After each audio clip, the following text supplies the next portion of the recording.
one game away. Blow up. We're playing for something, man. We're playing for something. It's gotta mean something to you. It gotta mean something. Everything you got. Everything you got. Let's finish this. Do it, fellas. Let's go. Let's do it, fellas. Finish 2, 3. 1, 2, 3. You ready to make history? Come on now. Yeah. You know, there's these two words. And when I say them, people get goosebumps because they know what happens next. So without further ado, Free smoke. look. Scared cause I'm drowning in silence with bad thoughts. These days I don't have nothing to say, man, the bag talks. I put in headphones on my driver. Pull up to the spot and give a good dick and Godiva. I can't lie, I'm uninspired. No more pillow talking about nonsense. I only stick around to put some band-aids on my conscience. I don't know why I feel so bad, nigga. That's what we do, no foundation. We don't build no more, we just screw.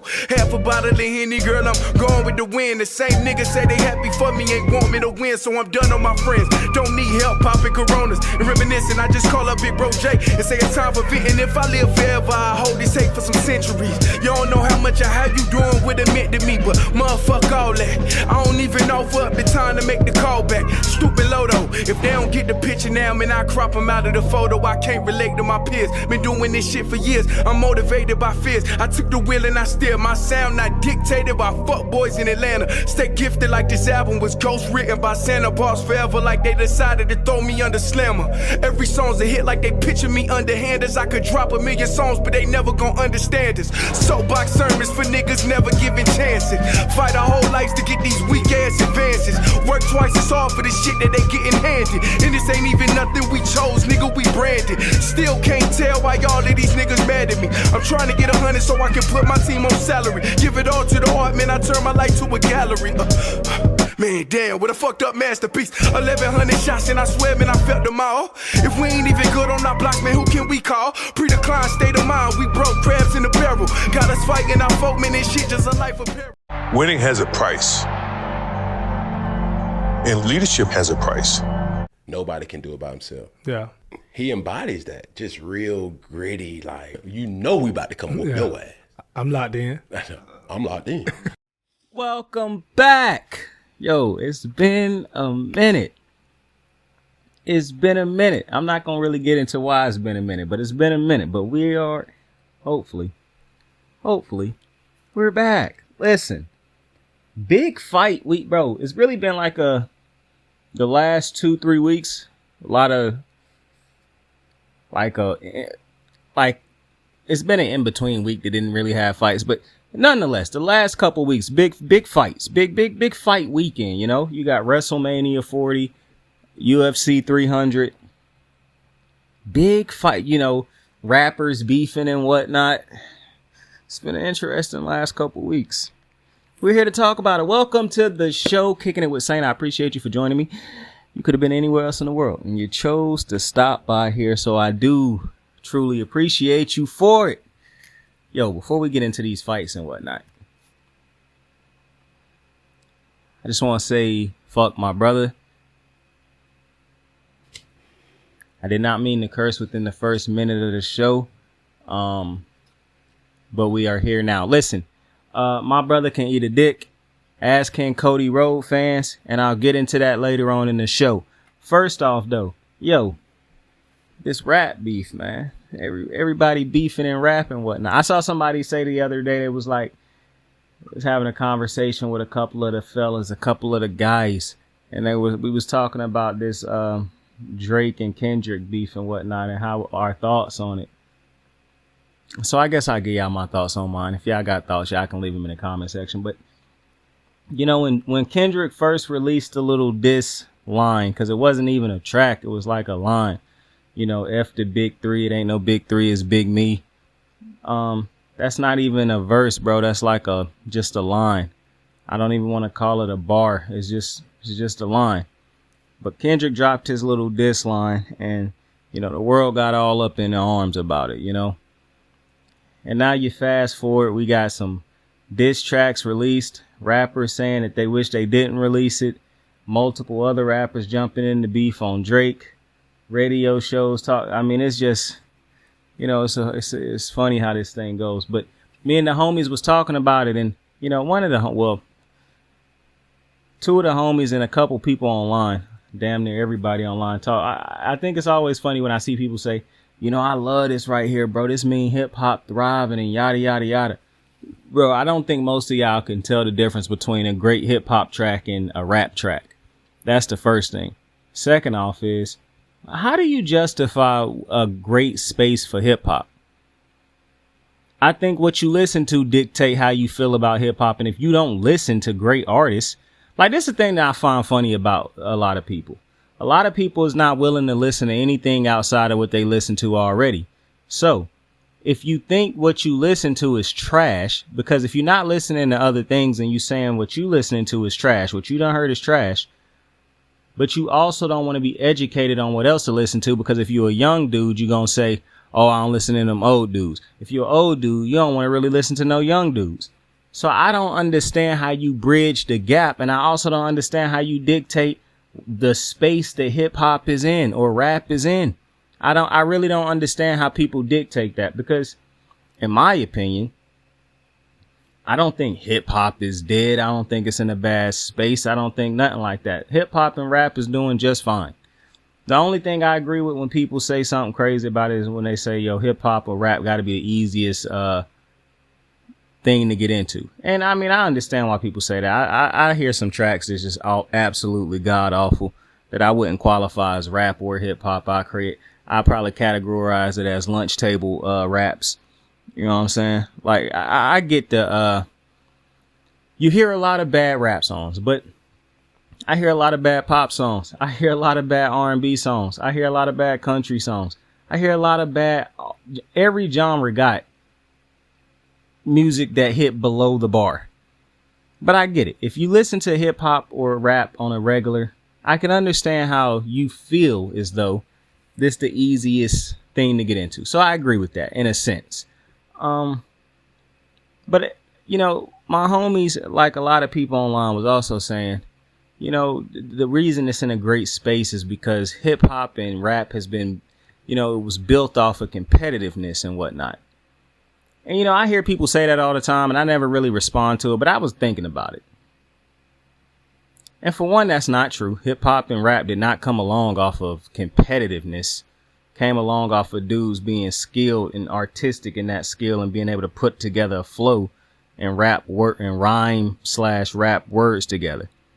Hip hop to me eventually came along when storytelling became involved.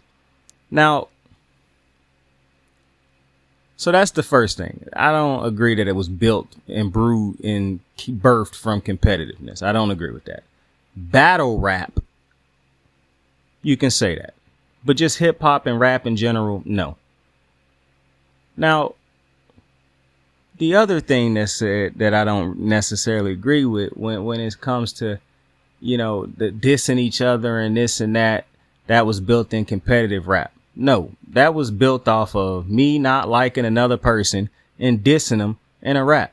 I'm kind of confused as to how people categorize things, bro, to be dead ass. This is why I say I don't really like too many people's opinions on hip hop and rap. You know what I'm saying? Like, if somebody who was knee deep into the hip hop game, like you listen to all the greats and whatnot, and they was like saying, I don't really care for your opinion on hip hop, I'm going to say cool. As long as they coming from a place of not no ignorant place of just like talking reckless, but they really understand this thing. Just based off of what I've listened to and growing up listening to all types of hip hop and rap and different artists and whatnot, you know, I feel like I feel like I'm an educated speaker on this subject. You know, I feel like I'm not just speaking as somebody who heard rap here and there. You know what I'm saying? Like, I remember when Miley Cyrus said that she never had heard of Jay-Z. For one, that's a lie.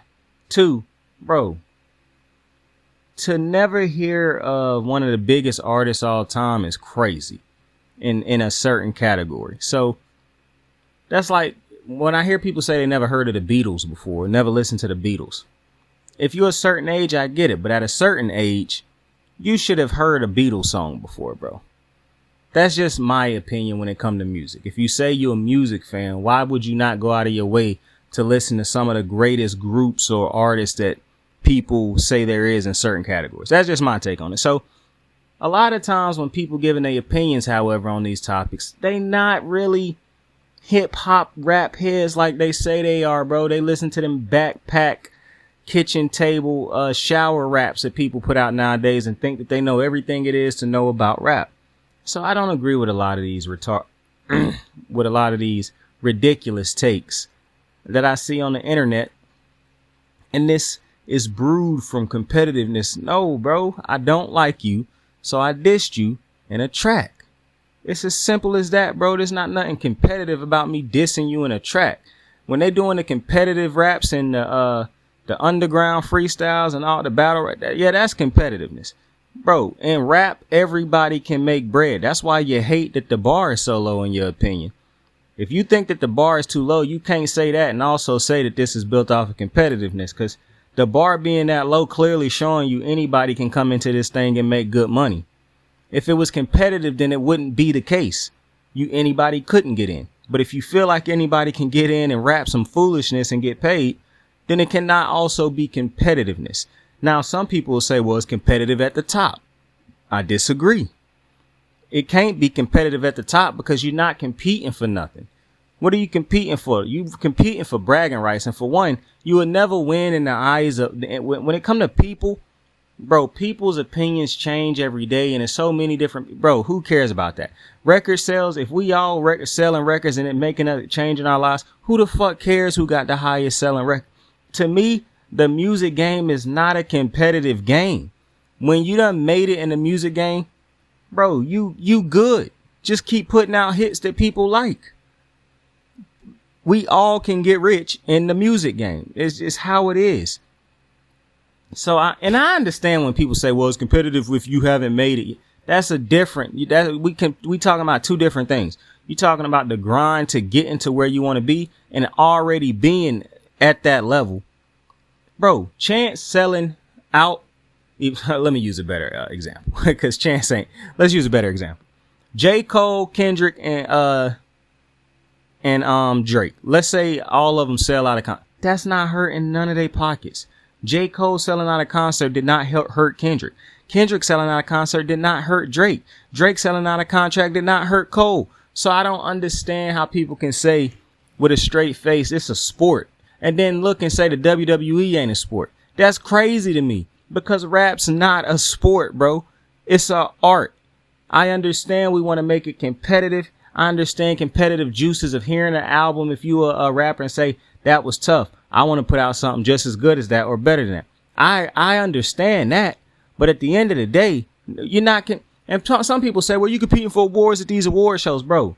If you really think that somebody's talent make a difference on how they on most of these award shows, bro, y'all still to this day bitch about Kendrick Lamar losing that Grammy, I think it was, or whatever that award was he lost to Macklemore. Y'all get mad about that to this day. So if this is really a sport, Kendrick is, I think most people would agree, a greater MC, lyricist, whatever you want to say, rapper, artist, than Macklemore in the field that they are in. Macklemore won the award. Not to mention, and I understand some people gonna hate this, Macklemore is not a bad artist. Ever since he won that award, it's like people try to say he trash.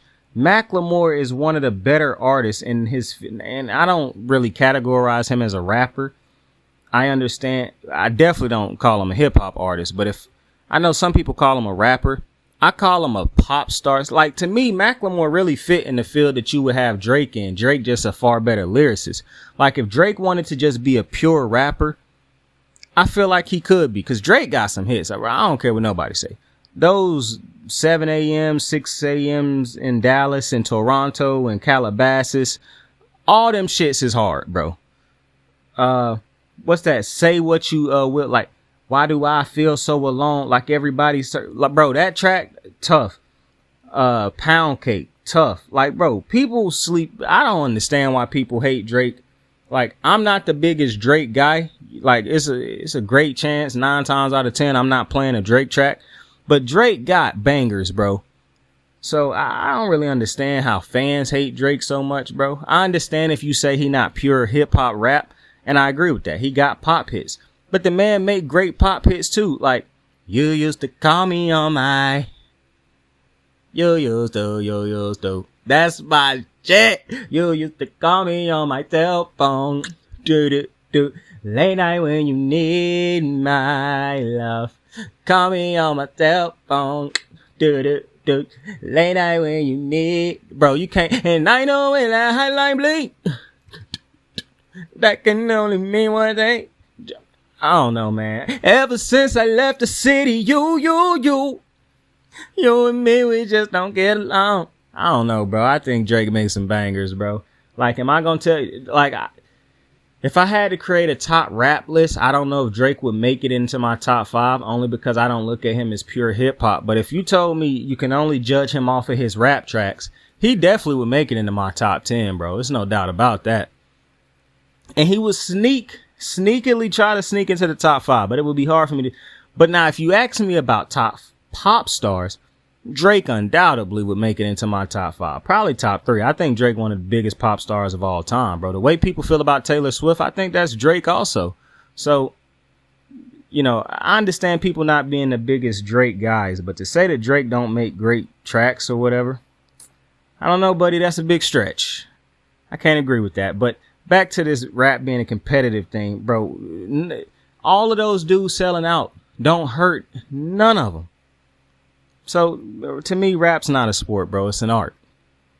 It's an art form that we done been ignorant about and trying to say, oh, yeah, it's a sport, bro. It's just like foot. No, it's not, bro. No, it's not. Now, when you talk to me about diss tracks, listen, music is an expression of oneself. If I don't fucking like you, I'm expressing that in this track, i.e. a diss track. F you fat mother... And I fuck you. Yo. Get money. Yo. Hit him up.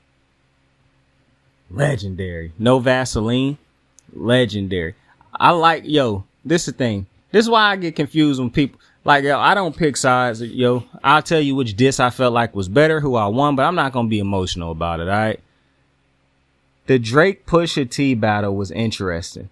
Because Drake's, bro, Infrared was tough. That's Pusha. And I know everybody look at his last track that he sent out on. What was that shit called? I can't remember what it was called, but the last one that he did off of the Jay-Z beat. I can't remember what the name of that track was, but with Drake doing blackface on the front of it. That was tough. Doopy was fire too, though. Like, Drake didn't keep responding because Pusha got the last shot and basically slugged him out with that one. But Doopy was a nice diss, bro. Drake should have came back after Pusha made that one, but I guess he was like, well, he dropped the fact that I got a child, so you are hiding a child. Let that boy come home. He told that man stop playing border control. Bro, listen. Doopy was still fire, though.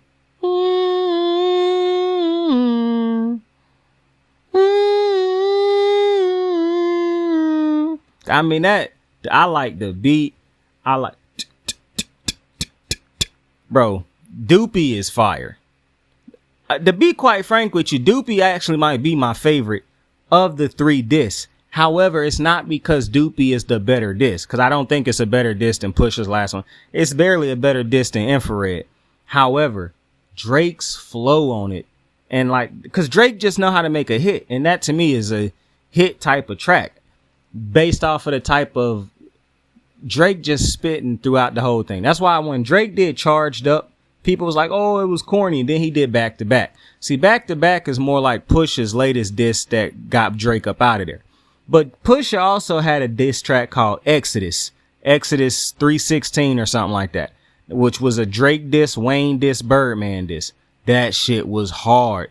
Beef is best served like steak. Well, I shouldn't even rap that verse because Biggie rapped that too, but that was the chorus in the diss track. You signed to another, bruh, you gotta go listen to it. Exodus by Pusha T is fire. But most people would look at that and say the same thing they said about Charged Up by Drake, that it's not that great. And then they'll hear the ones where they get straight disrespectful in it, like Pusha's latest diss and Drake's diss on Back to Back against Meek and be like, oh, yo, that was the better diss. I think that's because a lot of you people who think that you are hip hop rap fans have Eminem brains, bro. Y'all don't appreciate good wordplay. Y'all don't appreciate a message if it ain't just said straight to you, because you can't do you don't like things. You want everything dumbed down. And that's the real problem with hip hop and rap. Not that the quality of it done gone down, because it's been bad rappers and bad hip hop artists out there all since the existence of it.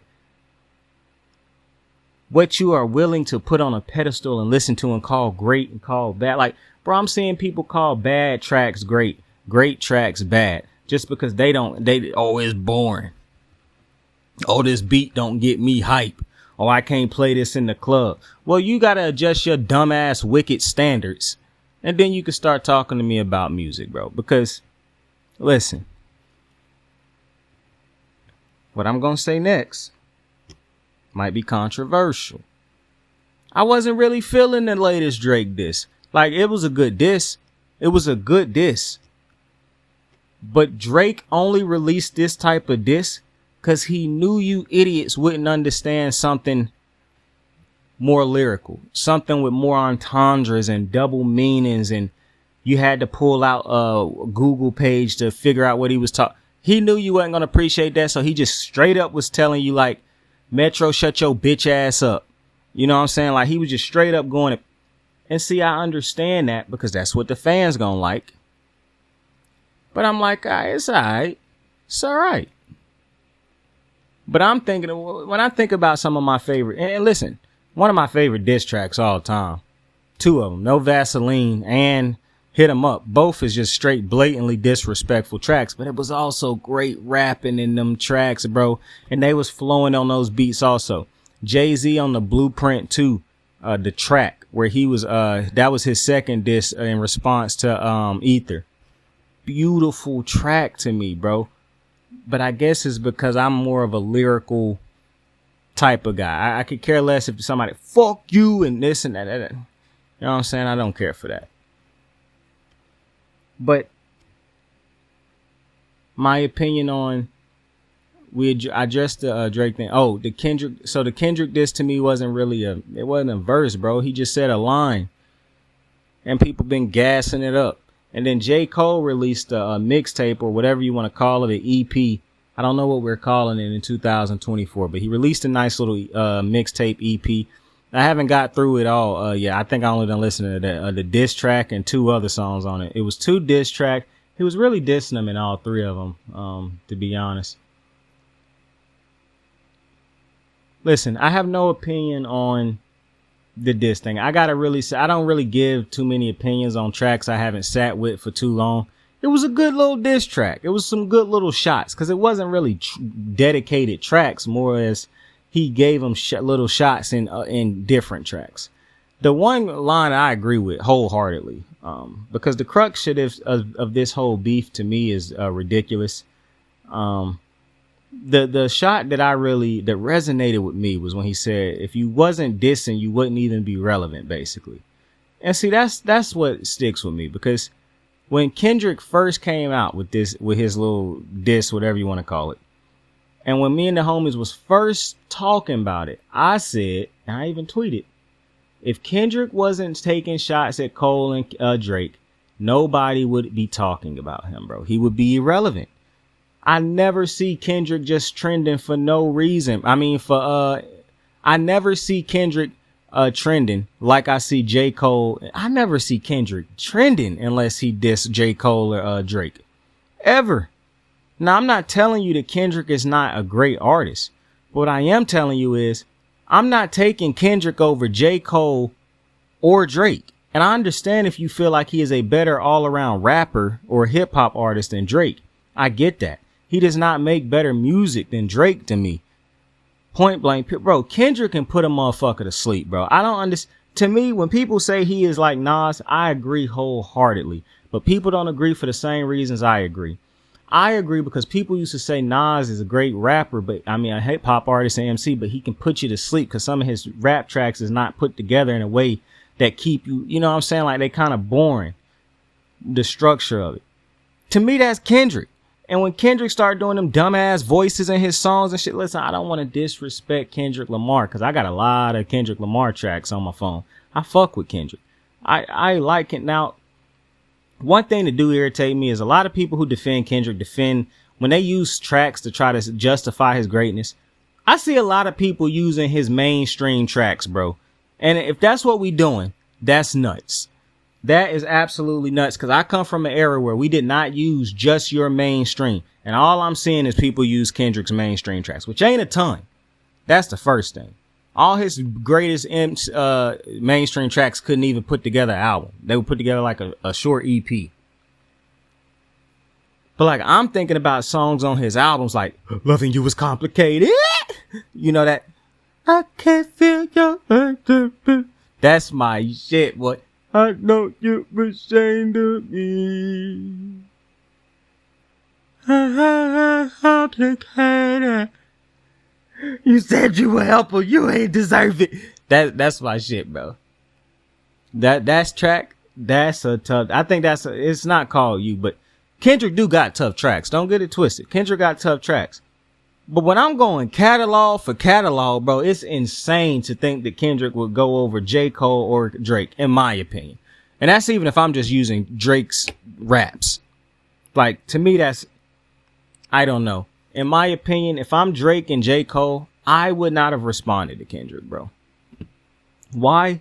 Because, my boy, you can't keep popping up every 5 years, bro, and dissing us two specifically just for relevancy. It's not gonna happen. If you truly felt like this, bro, you would be rapping like this. You would be taking shots at this every single time you put out a track every year. It wouldn't be no every time you're not relevant. Oh, let me get some relevancy by dissing Drake and Cole.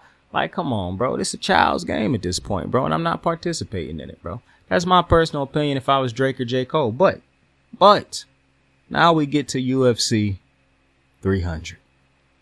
UFC 300. This was a landmark event, bro. Landmark event. Let me take a drink of my drink, though.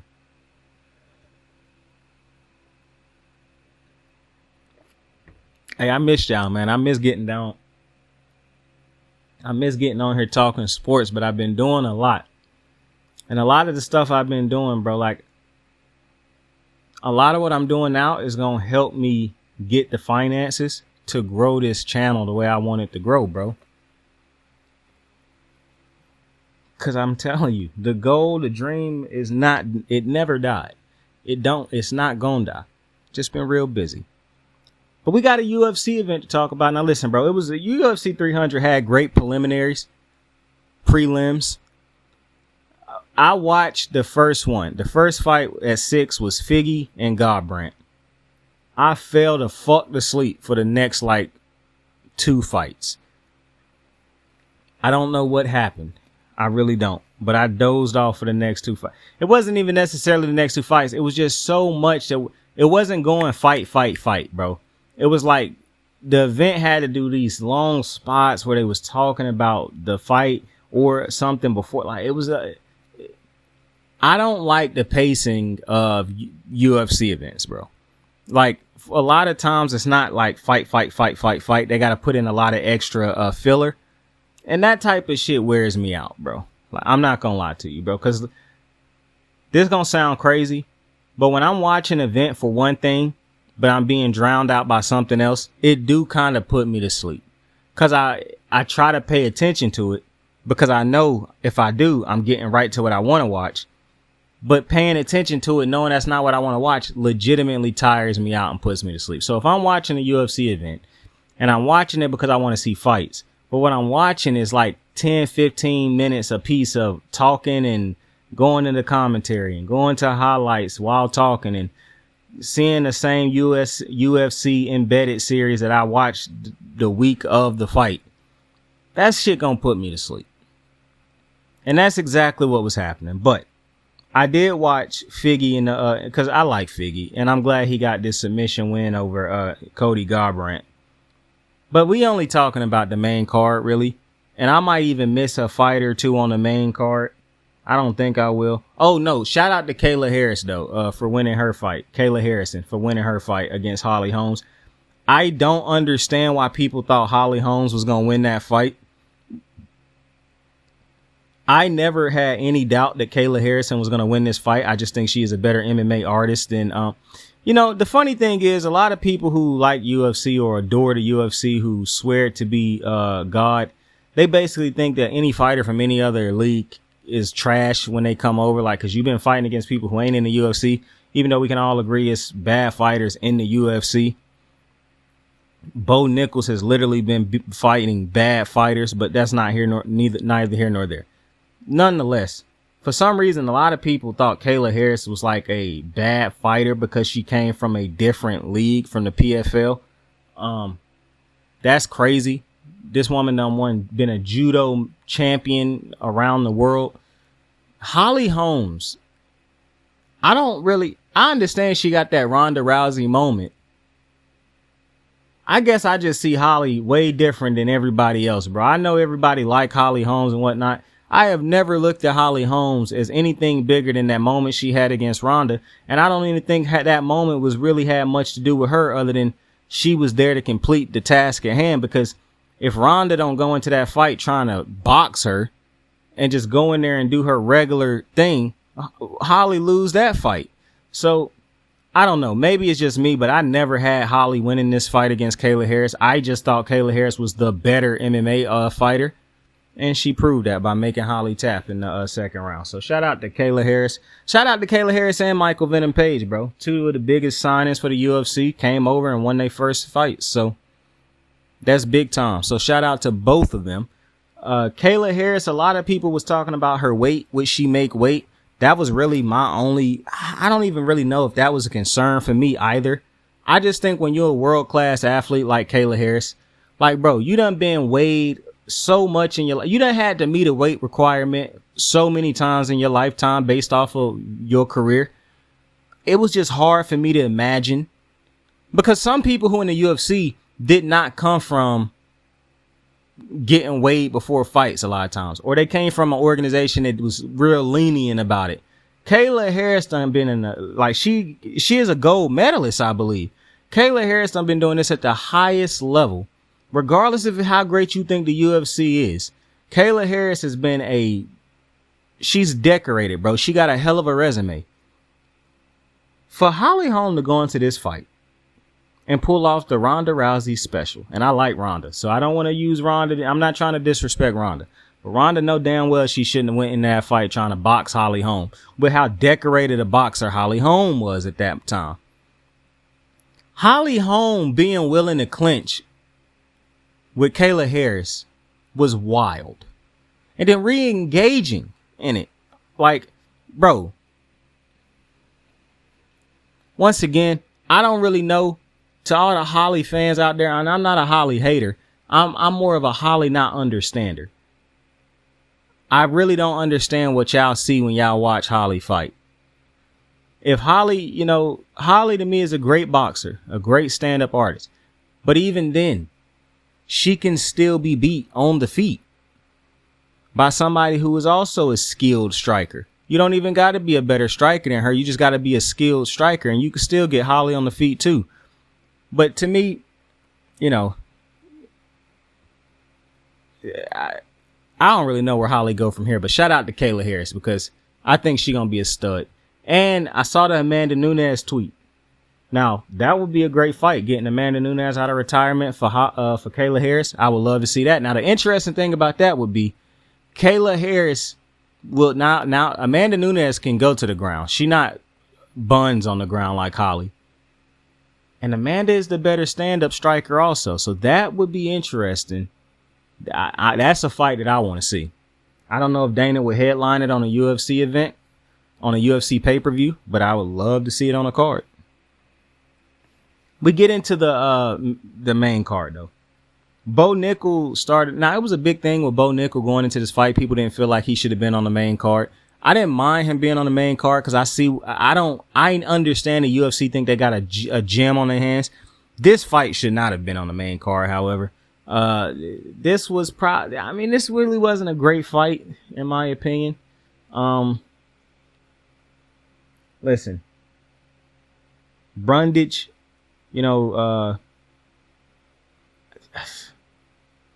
just felt like After he landed that one strike to start the fight, it was from that point on, it was just like it was just time ticking away until somehow it was either ended by decision or ended by some type of stoppage if Bo Nickel could find a way to stop him, which is what eventually happened. Hamshet Shemaya tweeted that this was not a good display of wrestling. I probably tend to agree with him. Mind you, I love Hamshet Shemaya. I cannot wait till he is back in the octagon. I think they just had announced a fight that he had a couple weeks ago that's coming up, if I'm not mistaken, but I could be wrong. Alex Oliveira, Bronx, my fucking guy. He took on Armand. Now, my heart was broken.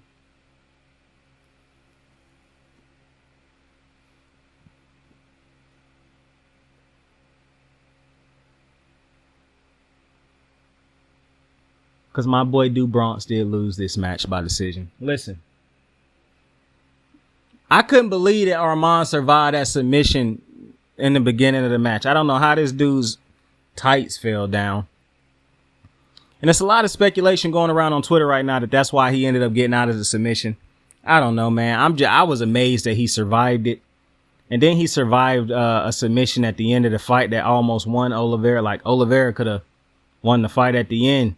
And it's also going around that he went out on that also. So a lot of Oliveira fans out there like me. I'm just not one of them people who try to find an excuse after a loss. But, you know, I'm not mad at the people trying to find an excuse, I guess.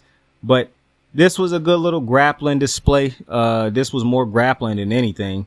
It had a few good spots, decent spots, stand-up spots. I don't think my thing with Armand is, if Islam is a great striker, and I do think Islam is a decent striker, I think he a better striker than Armand already.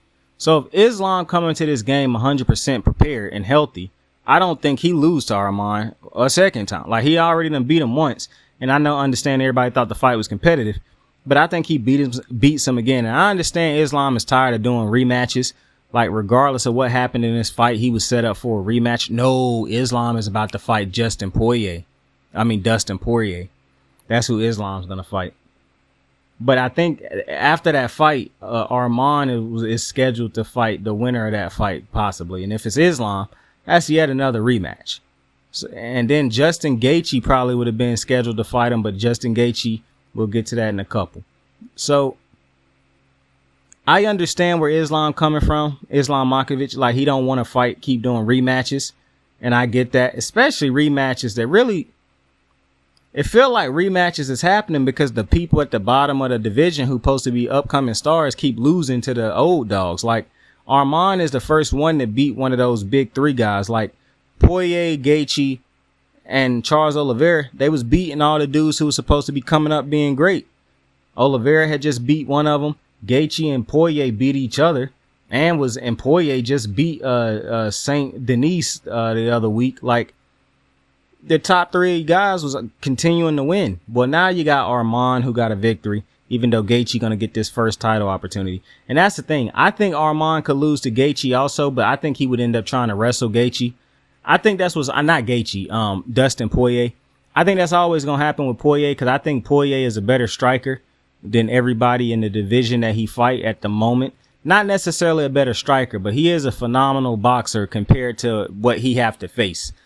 The way he can roll his shots, the way he can put together his combos, the way he is fucking accurate. Go look at that Saint Denis fight, bro. When Saint Denis was rushing him with the flurry, just look at how Poirier was picking his shots, bro. And every shot he took, he landed. And it was just precision striking, bro. It wasn't him going crazy, just throwing reckless. It was him, like, Dustin Poirier to me is one of the better strikers, if not the best striker in his, not striker, as far as putting together, just boxer, bro. Cause that's what it is. He just be boxing motherfuckers, bro. And because he has such a great boxing technique compared to the dudes he fight, cause a lot of the dudes he fighting is just strikers. Whether it be they learned it from kickboxing, taekwondo, karate, jiu-jitsu, whatever type of striking it is, it ain't boxing. And to me, boxing will always be the greatest form of hand combat because of the discipline in it and everything that it teaches you. So when I see how Dustin Poirier can box himself out of bad situations into great situations, like when I think about him losing to Gaethje a couple months ago or a year ago, however long it was ago, he just got caught with a head kick out of nowhere. If that fight keep going and that head kick don't happen, or he see that coming and block it, Gaethje probably lose that fight, because I just don't think hand for hand combat wise, I don't know if it's anybody in this division that can outstrike or can put together. I don't know if you get Dustin Poirier off his shit, unless not only can you hit him with something, because I do think he can get caught. I don't think he got the greatest defense in the world, which is, I think, a problem for a lot of the fighters in this division. They got great offenses, but the defenses ain't that great. They just take a lot of damage. And so, or you can get him to the ground like Charles Oliveira and do. Charles Oliveira just took his back, though. Standing. That was crazy. But Armand is next in line after Dustin Poirier. And I mean, this division is hot right now. I think this is probably one of the hottest divisions in the UFC, if not the hottest division in the UFC. Just because I feel like this division is always moving. Now, the champion ain't always fighting people in the division, but it always feel like people in the division is always active. Next, you had Justin Gaethje take on Max Holloway for the BMF championship. What a fucking fight. And it's not even necessarily that it was a great fight, as much as it was a great ending to the fight. Because if I'm being honest with you, Max Holloway really was beating Justin Gaethje's ass for the majority of this match. Like, for the majority of this fight, Max Holloway was pretty much having his way. He was pretty much doing, like, Gaethje caught him a couple times in, I think, that third or fourth round. But for the most part, Max Holloway won every single round of this fight. Unless I'm just forgetting a round, I don't remember Gaethje winning any round. Like, the closest round he could have won, I think it was either that third or fourth one. But for the most part, Max Holloway won every single round. Now, I don't know how many people thought going into this fight Max Holloway was going to win this fight. With Gaethje coming off of his win, he coming off of him being the natural at that weight class, Max Holloway having to come up a weight. I don't know how many people thought Max Holloway was going to win this fight, but this is my thing. Now, ultimately, I said, yeah, Gaethje, I guess I'll give it to Gaethje because he is the natural at this weight class. However, it was always tough for me. When I first was talking about this fight to the homies, I said, you know, I really wouldn't sleep on Max because I think Max is the better striker. Now, everybody thought I was crazy when I was saying that because they was like, bro, you see what Gaethje done? You see he the highlight for a reason. Yeah, I get all that. But when I'm thinking about the disciplineness in striking, Gaethje kind of throw wild at times, bro. Gaethje also, when I'm thinking about how great a striker you are, how great you can hit somebody and not be hit is a part of being a great striker. Gaethje take a lot of damage, bro. So he might be great at throwing out the damage, but avoiding it, he ain't great at. Max Holloway, while he also can take a lot of damage, I think his technique as far as striking is still better. And I also think he put together better combos than Gaethje. And I think fewer times than Gaethje, he's going to put himself in a position to be caught. That was just my thoughts on it. But I still ultimately said, but I guess I'll lean towards Gaethje because he is the natural at this weight class. Boy, did I not see. Now, Max Holloway, Justin Gaethje, both future Hall of Fame UFC fighters. But boy, Max Holloway became a legend last night. Max Holloway became a legend last night, bro. He won every round. You're about to win the fight. You're like 10, 15 seconds away from winning this fight. I wish I could put the highlight on here, but we are not getting copyright struck. He points to the middle of the octagon and tells Gaethje, like, bro, right here in the middle of the fight, let's slug it out. They proceed to slug it out. He points to the middle of the octagon to reposition.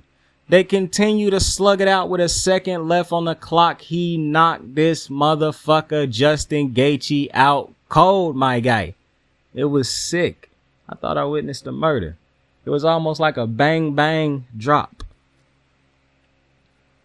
or a bang and a drop. You know, you thought it was a sniper in the building. It was crazy.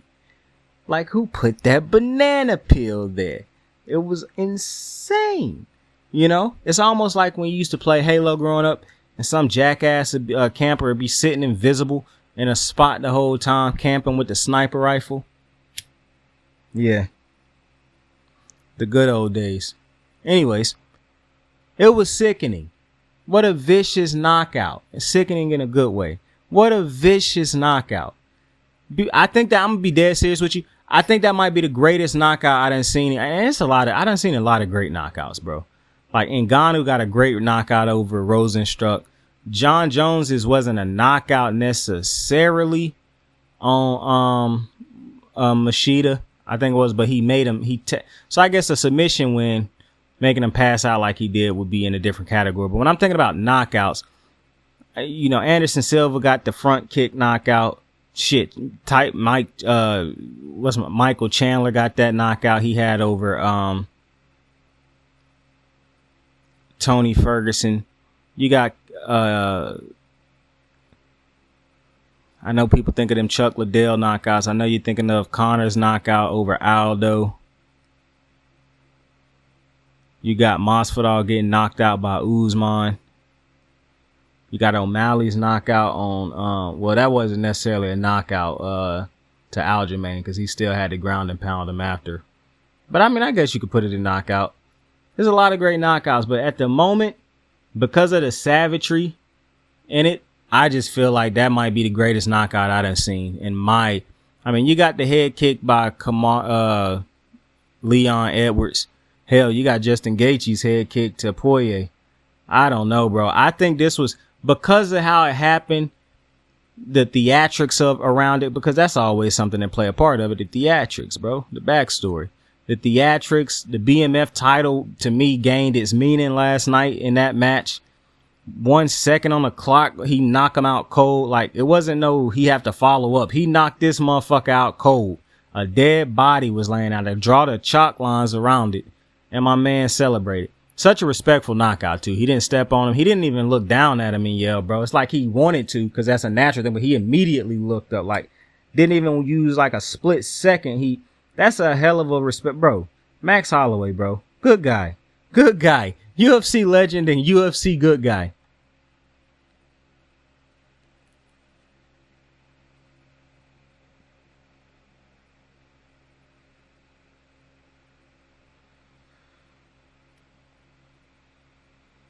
Just further proof you ain't got to be the biggest jackass in the UFC to be popular amongst the fans.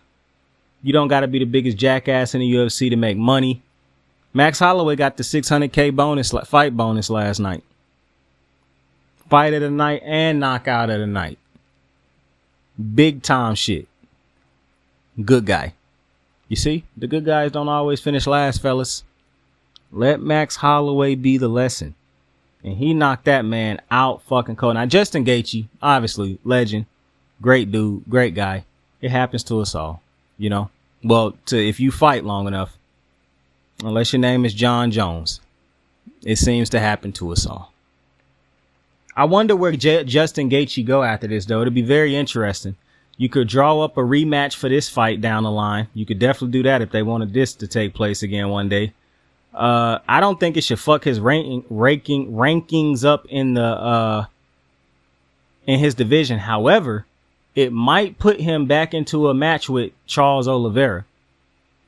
He lost to Charles Oliveira.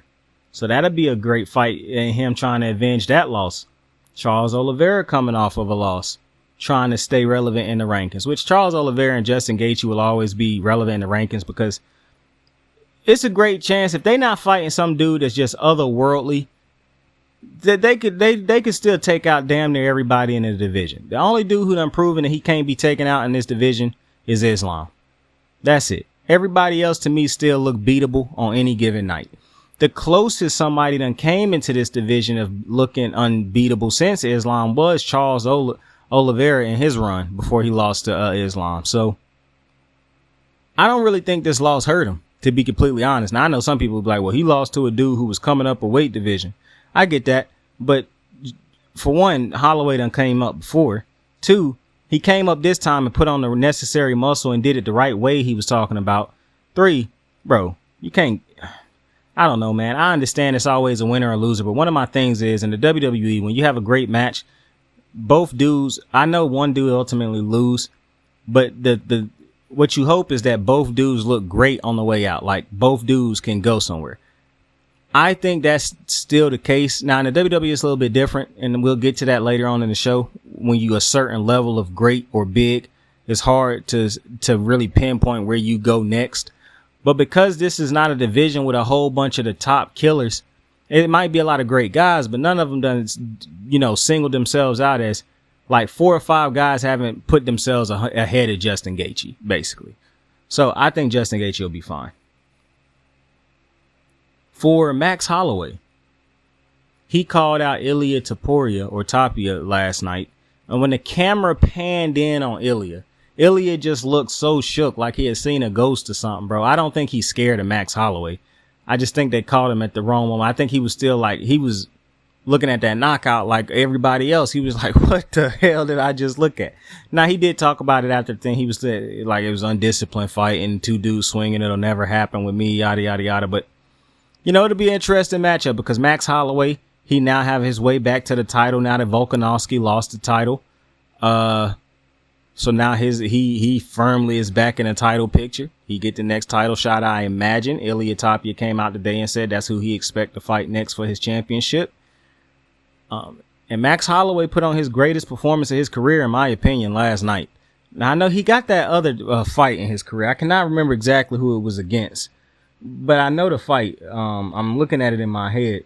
But I think this, just based off of who he was fighting, because that dude wasn't Gaethje. I think this might be the greatest performance he'd ever put on.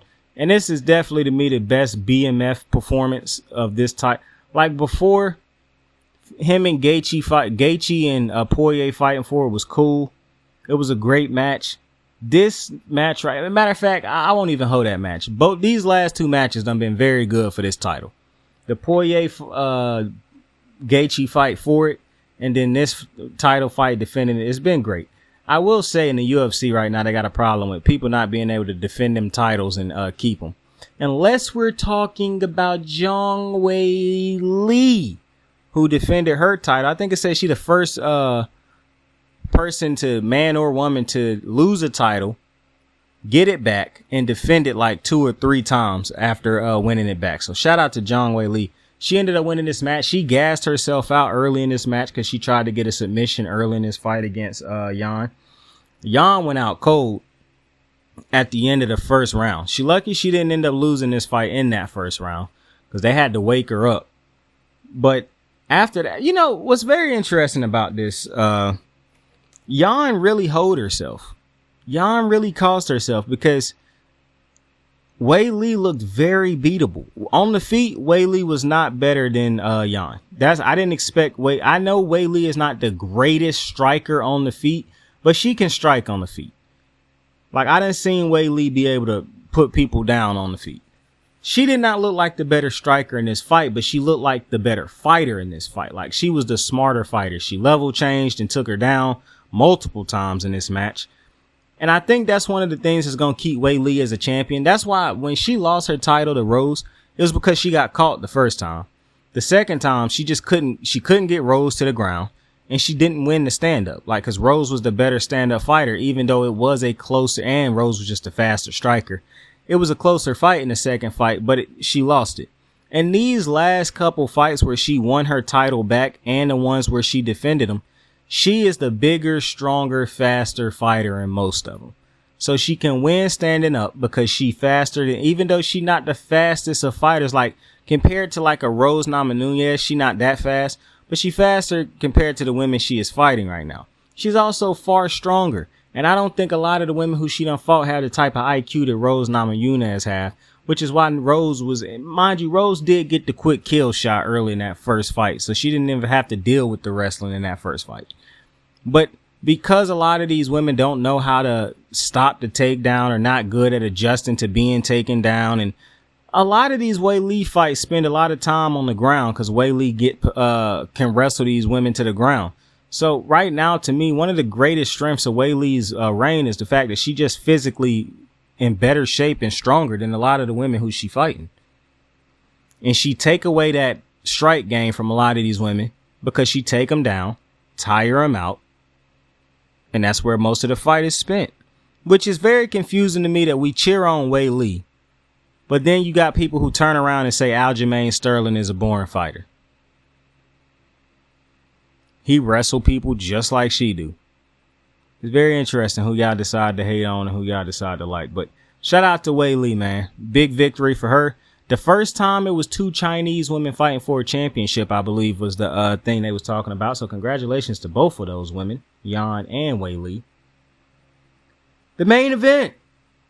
We spent what 8-9 hours to get to this moment, and it only lasted a couple minutes. If you thought Justin Gaethje and Max Holloway had a little spot, a great little moment there, I'd like to introduce you to a man named Alex Potain Pineda. Jamal Hill never lost his title. He got hurt toward his ACL or his Achilles, whichever one it was, in basketball. So he had to vacate it. Of course, Yuri Prohaska had to vacate it before that because he had got hurt. And in the midst of that happening, Alex Pineda won the title. Well, Alex Pineda has gone on to beat both of those dudes since then. He beat, how did I forget my man his name that quick? He beat not Jan. He did beat Jan Blachowicz, but that's not who I'm thinking of. He beat both dudes who had to vacate the title. For some reason, I can't remember the dude's name, even though I just said the man's name. Nonetheless, Yuri Prohaska. He just beat him. He beat him like, a couple months ago. And now he just beat Jamal Hill. So when you talk about a dude who is running through this sport on, I don't know if it's rookie difficulty, Hall of Fame difficulty, but he beating a lot of top guys. So I would say it's on Hall of Fame difficulty. He just making it look like it's on rookie because, boy, the man get kicked clean in the nuts. Herb Dean tries to stop the fight. He puts his hand in and tells Herb Dean, without turning his head away from Jamal Hill, no. Like basically shoving him off, basically. Not necessarily shoving him off, but basically put his hand right there to tell Herb Dean, no, don't stop the fight. We keep going. I'm good. Herb Dean allows it to continue. 20 seconds later, he knocks out Jamal Hill with like not a left hook, but more like a left uppercut. And it wasn't necessarily a full uppercut. It was like kind of like a hook mixed with like a hook mixed with an uppercut. That bit was clean. That's all you need to know. That bit was clean. Jamal Hill's eyes rolled to the back of his head. That was a great slow-mo rewind play, camera rewind play, whatever you want to call it. That was a great replay, slow-mo replay of Jamal Hill's eyes rolling to the back of his head. So it was definitely done. I saw people on Twitter talking about this fight was ended early, bro. What the hell? People be wanting fighters to get killed out there, man. The fighters, y'all be wanting fighters to get murdered. Y'all be wanting to witness a murder because my goodness, bro. The replay showed his eyes rolling to the back of his head. He was unconscious, my guy. He was unconscious. That was the fight. When a dude fold up and start defending blows, he not trying to fight him off. He not trying to gain a different type of position. It's over. He done basically admitted defeat. He is now cowering up, not necessarily cowering up. He is covering up so he don't get hurt worse than he is already currently hurt. I understand if you ain't never been no fighter, you're not going to understand that. You're going to always try to say, oh, the fight was ended too early because you're a barbaric human being who look at these two guys as pawns of your entertainment. You don't care that you don't care that the referee's job is to protect the fighters. You just care about yourself being entertained. And 10 or 15 more seconds for you or that man getting his brains beat in is what you needed to decide if it was early enough. So, that type of nonsense, ridiculous. But congratulations to Alex Pineda, bro. This dude's incredible.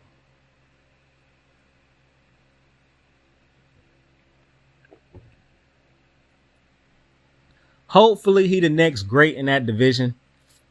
That division haven't had a title holder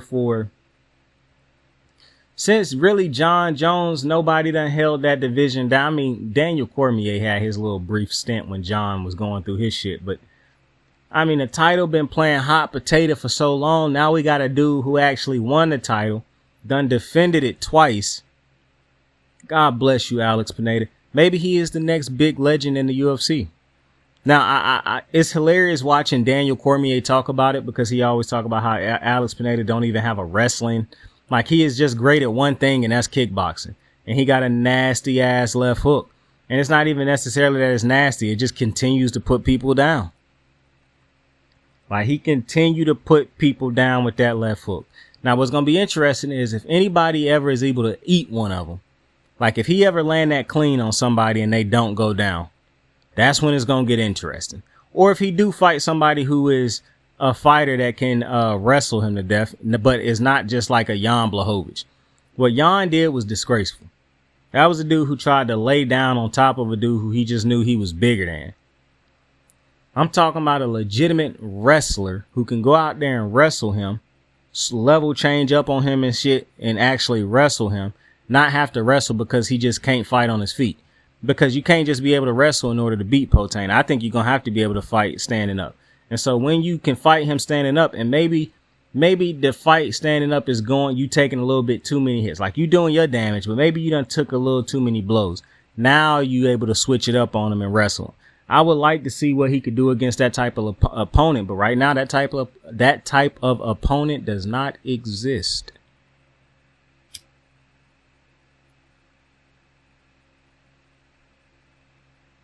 So until they do, Potain retains. I think it's interesting because he beat Glover Teixeira, Jamal Hill, and Prohaska beat Glover, which is Alex's mentor. He beat both of them boys, knocked both of them out.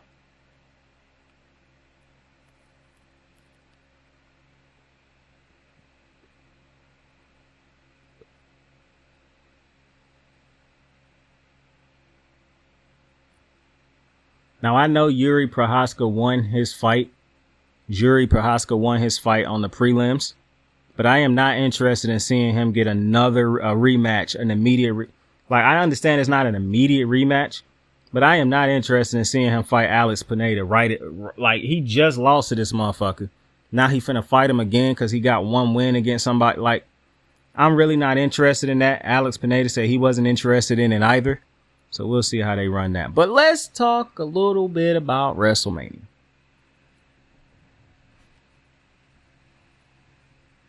Because I'm not happy.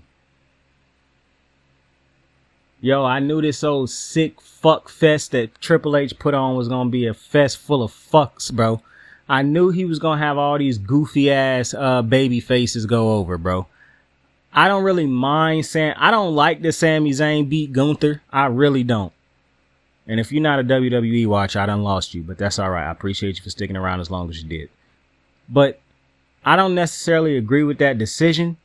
But if you want Gunther competing for the top title, you had to eventually take that title off of him. So I get that at the end of the day. Wish it was somebody else. Don't know how Sami Zayn got that spot, but whatever. Cody fucking Rhodes beating Roman Reigns. However, Triple H deciding that Cody Rhodes was the guy to beat Roman Reigns, to me, is so disgusting, bro. For so many reasons. So fucking many reasons, bro. And I don't care what people say when people are like, well, Saint, he started off in the WWE. Bro, did he not go to a different wrestling company? Do you understand being given that response? It's not even response. Being gifted that opportunity to end the greatest reign. Some say of all time, definitely of this era, of the modern era, to be able to end the reign that Roman Reigns just had.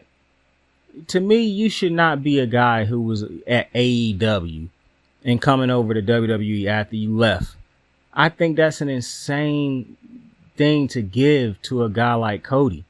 And I don't hate Cody Rhodes, bro. But that responsibility, that gift being given to him over a dude like Drew McIntyre, over a dude like Seth Rollins, over a dude like Bobby Lashley, over a dude like, I just think that's crazy. I just think that's crazy. So, you know, but maybe I'm a goof. I know a lot of CM Punk fans, Daniel Bryan, the indie boys definitely gonna think I'm a goof, and I'm all right with that. But I just think that's crazy that he was given that honor. I understand Rome, and to be quite frank with you, bro, this is why I miss Vince in a way, because Vince is not ending Roman Reigns. He not ending Roman's reign to Cody Rhodes, bro. It's just not happening. And he definitely not giving away a Roman Rock match for Cody fucking Rhodes. So that's an irritation I have there. I just hate the way Triple H booked these fucking shows, bro. I can't remember the last time I really enjoyed WrestleMania all the way through, as far as like the results of the matches. But it's definitely a good WrestleMania as far as like the action in the matches and whatnot. Like, I definitely was entertained, but bro, my man's losing his title to fucking Cody Rhodes, bro, really irks me. But listen, the first night, the tag team match between Roman and Rock taking on Cody Rhodes and Seth Rollins. What a match. I used to watch The Rock growing up, bro. He was my favorite wrestler growing up. I used to do the eyebrow, used to do all the stands when I played the games. It was always me using Rocky. Like, bro, this was our guy growing up, bro. So to see him in action again after all these years was special. You know, it was a sight to see. My man's was I was just praying the whole time he didn't get hurt. I just didn't want to see him get hurt, bro. The fact that he got through the entirety of the match, took the bumps that he took. My man's took a rock bottom, an ugly rock bottom, bro. This dude, Cody Rhodes, delivered the absolute worst imitation finishers, bro. His finisher itself already looked hot garbage. But then you got him imitating a spear, a pedigree. He couldn't even get the Rock's arms around enough for a pedigree, bro. His pedigree looked terrible. But then he performed that ugly ass rock bottom. I know some people gonna like, bro, he a Cody hater. You goddamn right. You damn right. Cody is not that guy. He's not that guy. And somebody gonna be like, bro, you're not that guy, buddy. I can see it now. You're not that guy either, buddy. Who do you think you are? Touche. But listen, like a phoenix, my tribal chief will rise from the ashes. But shout out to Rocky, man. What a bro. You know what? That WrestleMania weekend made me realize The Rock might be the most icon. The Rock definitely the GOAT to me, bro. But this dude's, when he say he the most electrifying man, and he is fucking right, bro. I mean, just think about this, bro. He 51. He don't have to be in WWE no more. He a $1 billion actor, bro. He one of the biggest actors in the world, bro. The Rock could be doing anything, bro. We already know this, bro. He could put together any type of TV show he want to. He done game shows. He done sitcoms. Bro, we know the Rock's, he got the XFL/USA football or whatever it's called. Like, bro, the Rock does not need the WWE, bro. So every time this man say he love it, it's in his blood, believe him. Believe him. Because he do not have to be risking putting his body on the line, risking an injury that could cost him, you know, a project or something like that, just to come back to the WWE, bro. And then him training to make sure he do this the right way, because he didn't want to embarrass. If he didn't do what he was supposed to do, he knew how that would make Roman look, how that would make Seth look, how it would make Cody look. Bro, when you love the game the way he loved the game, you're going to do everything as perfectly as you possibly can to be ready for this match. That's why I say, man, this dude is the fucking GOAT, bro. I mean, you know, he could have came back and did the shit that Stone Cold did a couple WrestleManias ago against Kevin Love against Kevin Owens. Kevin Owens against Kevin Owens, KO. He could have came back and had that trash ass match that Stone Cold had, where basically, you know, KO just sold the whole match for him so he could get a quick little pin. But he came back and put on an actual match with a fire ass fucking entrance. Like, bro, in phenomenal shape. Him and Roman in the best shape of his life. Roman had a 6-pack, bro. Pecs and everything. Roman was in unbelievable shape. I never thought I'd see Roman team up with Rocky. Now, I'm not happy that Roman lost his championship. I'm not going to be happy about that because to me, he was the face of the WWE. Why would you want anybody else to be the face of your company carrying that championship? Some people say, well, he had to lose it. No, he didn't. To me, the greatest story you could have told was Roman Reigns never losing that title and eventually retiring as the champion. That's a story to be told. Because to me, at this point, you got The Rock and then Roman Reigns. And then Stone Cold. Now, I know a lot of people not going to like that. But I don't think Stone Cold ever had a reign like what Roman just had. And as much as I love the Stone Cold character, this Roman Reigns character is on another level. And to me, the only one that can rival it. And this is how I know this character on another level. Because when The Rock first came in, I was like, bro, he just looked like such a huger star than Roman. But it wasn't just Roman. He looked like a bigger star than Roman, Cody, and Seth. As this feud went on, while I still don't look at Seth or Cody on the same level as I look at The Rock, I also don't look at Roman on that level either. But Roman started to look bigger and bigger the more he was with The Rock. He still looked like little bro. But you could see now, okay, I get it. He coming into his own. So maybe this wasn't the year to do Roman versus Rocky, but I don't understand how taking the title off of Roman eventually gets you to Roman v Rocky. That makes no sense to me. But after watching WrestleMania, and I'm glad I ended up watching it, my brother ended up talking me into watching it. Boy, if I had missed that first night, I would have been irritated because what a fucking match, bro. Seeing The Rock go out there and do that, man. We got a rock bottom and a people's elbow. The Philadelphia crowd should show you how fickle WWE fans are. They booed Cody Rhodes for 2 nights in a row. So take that as you will. People tried to say it was because of Rock the first night, but they was booing him in the next night too. So that should just show you how fickle fans are. They switch up very quick. They have no loyalties to anybody. I imagine in about a month or two, they'll start cheering for the next babyface over Cody Rhodes. Because now that the story is finished, their investment in it and whatnot has had a payoff. So they're going to move to the next challenge for them. They want to cheer on somebody next to see if they can get that next person over. And then Cody Rhodes will be the dude who done had too much success. And they would begin to boo him eventually again. So WWE fans are predictable. They're fickle. And that's why I don't pay them motherfuckers absolutely no attention when it comes to decision making. They should not play in the decision making, but clearly they do because Triple H loved putting them baby faces over. It feel like the only heel that won was Logan fucking Paul, bro. So Roman lost his chip. Gunther lost his also. But Logan Paul in a match with less odds, even though it took the fucking Avengers to beat Roman, Logan Paul retained.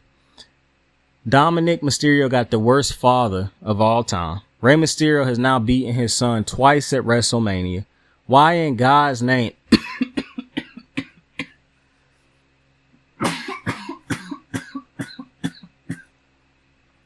Why in God's name would you beat your son twice at WrestleMania, bro?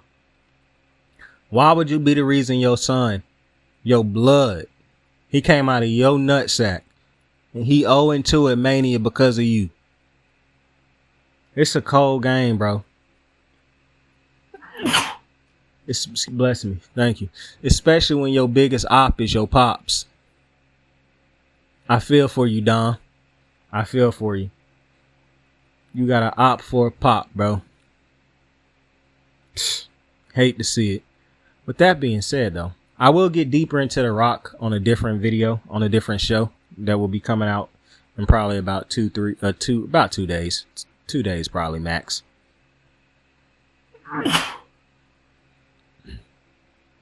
I appreciate you for joining. I don't know where these sneezes coming from, bro. I appreciate you for joining me on another episode of Kicking With Saint. Tell somebody you fuck with them. Tell somebody you love them. You could be anything in the world. Choose to be kind to somebody today. I fuck with you. I love you. Like, subscribe, share. Saint out. I got the moves like hot sauce. Lil' mama taking the top off. I'm laying down getting topped off. After this, you know she getting knocked off. I know she loving the money, so I keep on thumbing and thumbing. She say she horny when she taking shots, so I keep them coming and coming. Now I'm putting dick in her tummy, scoop her up like I'm raking her something. You would think shawty ran track, the way that she running and running. You getting dumber and dumber, you out here chasing the bone. After she finished from giving me dome, the Uber is taking her home. Tight.